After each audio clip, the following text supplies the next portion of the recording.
Olá, esse é o videocast da disciplina Etnomusicologia, né, que é referente ao mestrado profissional em música da UFPA. Eu convidei aqui a professora Carla Cabral, né, Yalorixá do Tambor de Mina, compositora, pesquisadora, professora da Escola de Música da UFPA e mestranda do programa de pós-graduação em arte da UFPA. A gente vai fazer um bate-papo aqui, né? Eu vou pedir para a professora começar falando um pouco sobre a sua pesquisa de mestrado. Tá, obrigada.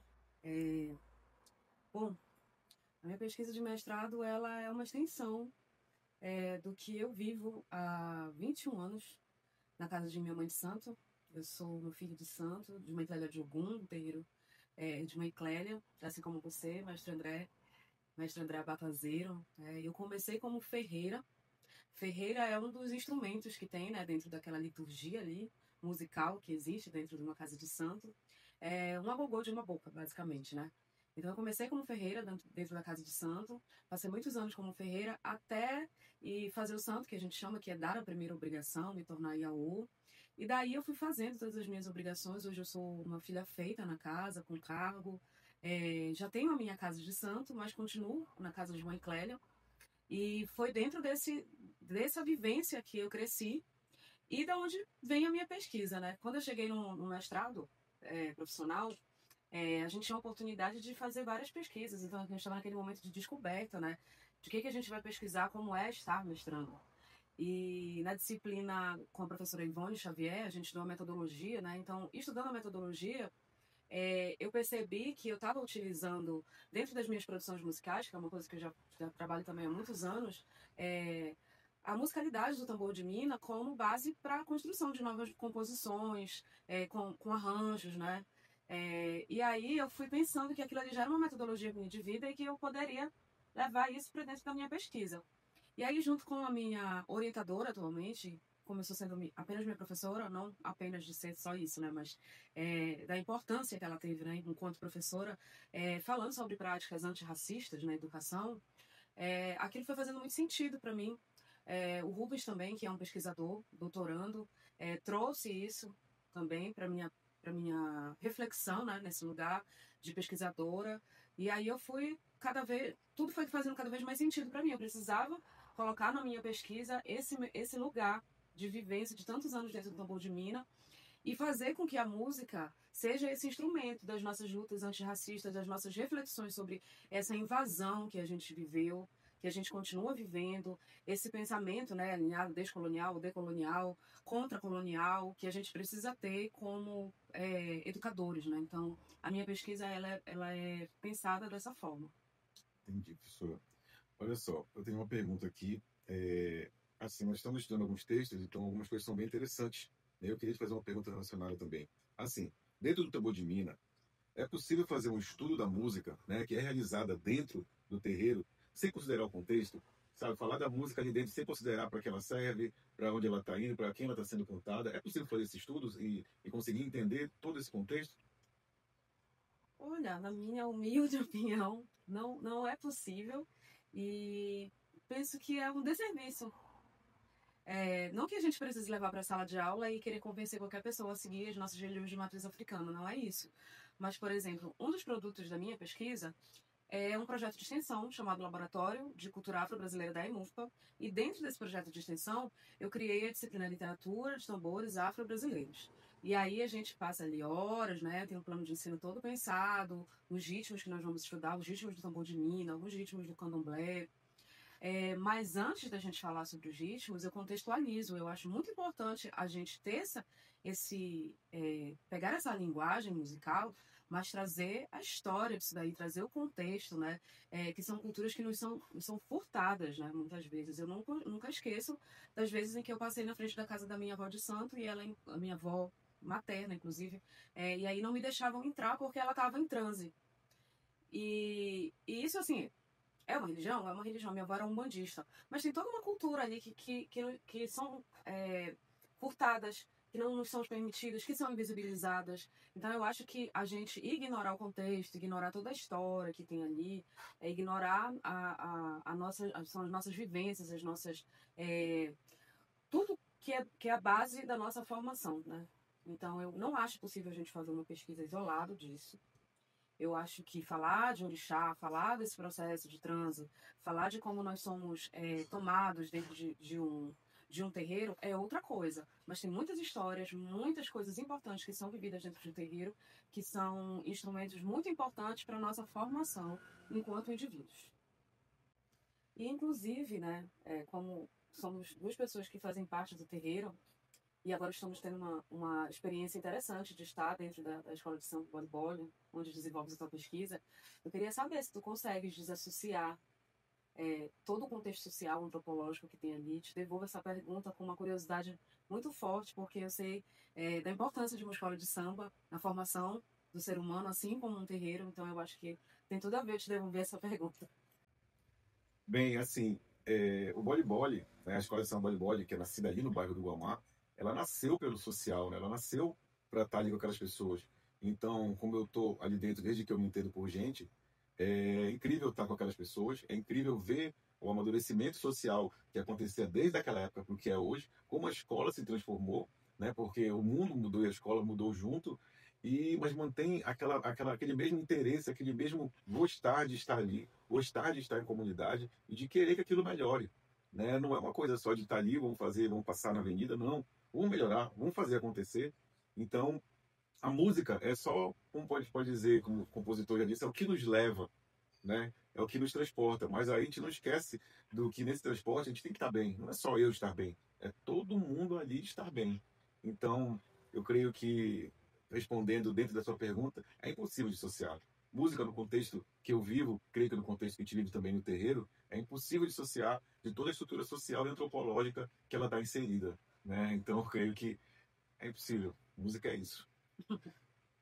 Bem, olha só. A música, ela está presente em diversas religiões. É comum vermos em rituais que utilizam a música para fazer a conexão com o que está sendo cultuado. Eu te pergunto, na tua experiência pessoal lá no terreiro, a música cantada e tocada ali, seja apenas, é possível que elas sejam apenas referências sonoras?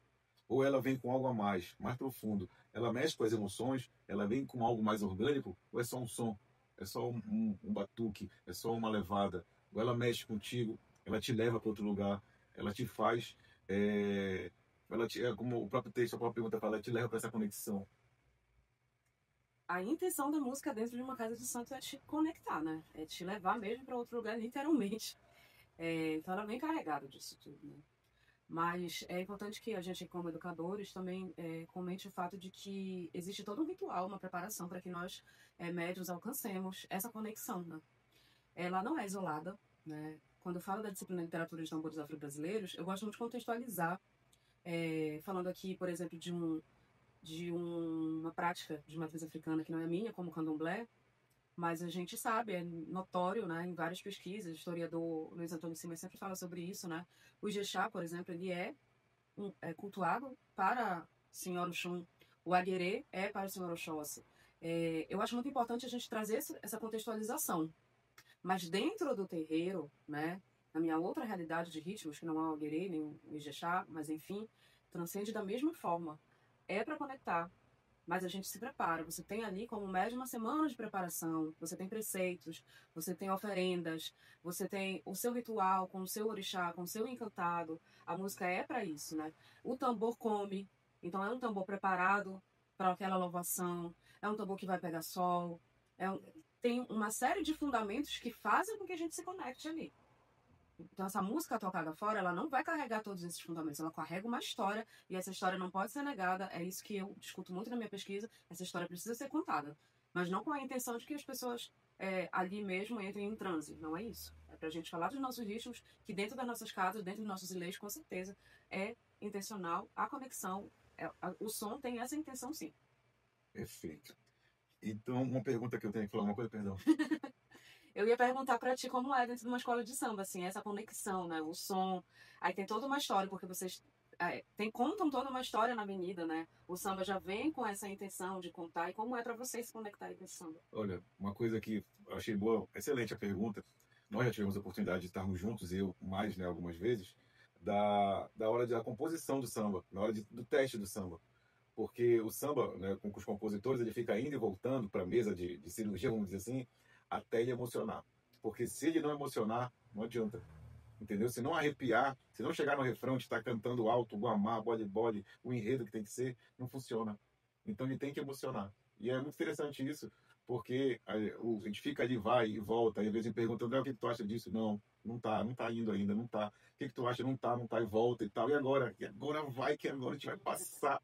Né? Então é muito interessante isso, o samba que a gente fez que foi do Juriê, que a gente pegou uma chuva absurda, né? Uma chuva absurda. Foi a escola toda cantando, nós fomos campeões embaixo de chuva, porque o samba estava emocionante. Então, muito Eu, obrigado. matinense, estava lá na avenida, peguei essa chuva e essa comunidade é forte. Sim, muito obrigado, professor.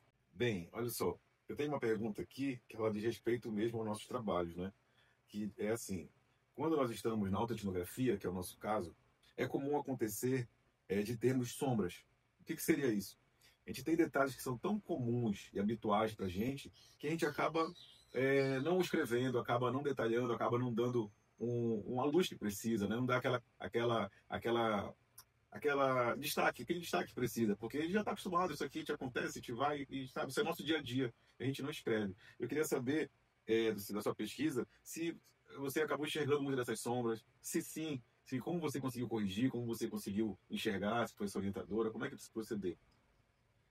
A beleza do cotidiano se perde às vezes na pesquisa, né? E sim, a minha orelha deve estar toda puxada aqui, tanto pela minha co-orientadora, que é a professora Lilian, a professora Dani, minha orientadora. Eu tive uma banca de qualificação muito bacana. Professora Tainá Fagundes, professor Thales, e professor Ivone Xavier. Então, foram muito importantes, não só como educadores, mas colegas, essas pessoas que estão na minha banca, eu tenho uma alegria de poder encontrar, eventualmente, assim, nem que seja num corredor de universidade, lá na escola de música, que me indicam alguma leitura, que fazem algum comentário, que vão me trazendo essa beleza do cotidiano. Então, eu já estou num momento que eu acabei de qualificar, realmente encontrei várias sombras, né? Encontraram para mim, aliás, né? Coisas comuns, por exemplo, eu colocar um título como um runcó e não explicar o que é um runcó para cá, né? Para essa cultura que eu vivo, né? De tão comum que eu acho. E acho que é uma vantagem muito grande de que as pessoas todas já soubessem todas essas vivências que nós temos de terreiro, mas não se vive, né? Não se vive o tempo todo. As pessoas são matriculadas numa escola de ensino básico, mas a música é furtada delas no cotidiano, né? As pessoas moram na Pedreirinha, mas não entram no Terreiro dos Irmãos, não entram na escola de samba voleibol, estão só indo para a escola. As pessoas não veem a cidade. A gente não é educado, às vezes, para ver essas pequenas belezas. E a gente precisa o tempo todo, né, como pesquisadores, ficar se atentando para isso, que a gente está contando uma história, querendo ou não, inédita, colaborando para contar outras histórias, inédita do nosso ponto de vista, né, na autoetnografia, mas precisamos reverenciar, lógico, os pesquisadores anteriores e toda a nossa ancestralidade de pessoas que vivem isso daí, e ficar o tempo todo contando com a gente acordar, né, para o cotidiano e também, lógico, com todas essas orientações, não só de educadores, mas também dentro da nossa sala de aula com os nossos colegas, que várias vezes nos dão conselhos importantes. O mestrado, ele tem muito disso, né? Pelo menos para mim, ele trouxe isso enquanto eu pude conviver com os meus colegas. Os meus colegas foram a Sonira, que também é uma professora, minha colega de mestrado, falou, Carla, não tem um emento de uma disciplina dentro da escola de música dessa forma, sabe? Por que tu não pensas isso? Então, ela me alertou para isso e para eu perceber no meu cotidiano que eu poderia falar dentro da sala de aula sobre o meu cotidiano e dentro do meu cotidiano um monte de coisa que eu ainda posso observar, que precisa sair dessa sombra, sabe? Que eu preciso trazer para pesquisa, explicitar, contar essas histórias direitinho, botar a legendinha lá, coisas que a gente vai aprendendo a ser como pesquisadores, né? Nós viemos da cultura popular, né? Da educação popular também, estamos agora dentro da academia, então são muitos pormenores que a gente precisa compreender da importância, reconhecer isso e contar com essa rede de apoio, né? Para a nossa formação, para a nossa escrita. Eu imagino que para ti também deva ser esse trabalho todo aí, né? Sim, estamos em fase diferente, né? Você já qualificou, eu estou nessa luta ainda aqui. E sim, né, tenho conseguido enxergar algumas sombras graças às pessoas que também, né, o trabalho dificilmente, por mais individual que ele seja, por mais que seja nosso, ele tem umas mãos que nos ajudam, então a gente procura enxergar e dar, né, esse destaque que merece, que às vezes passa por nós despercebidos, né, e que bom que a gente consegue busca pelo menos tentar fazer isso para poder passar uma mensagem mais completa do que a gente vive, do que é a nossa realidade, né? Por sermos autoetnógrafos, né? E que bom que a gente consegue. Então é isso, eu queria te agradecer. Queria agradecer a todo mundo que está com a gente aqui até agora. Né? Se você conseguiu assistir até aqui, se alguma coisa te chamou a atenção, não sei em qual mídia você está vendo, em qual rede, de repente já está no YouTube. Então você deixa seu comentário que a gente vai vir aqui, mais tarde a gente vai ter nosso contato, você entra em contato com a gente. A gente está aqui disposto a colaborar e se ajudar. O mundo é colaborativo e aí contem com a gente, contem com a professora Carla. Muito obrigado. E é isso. Valeu. Obrigada, obrigada.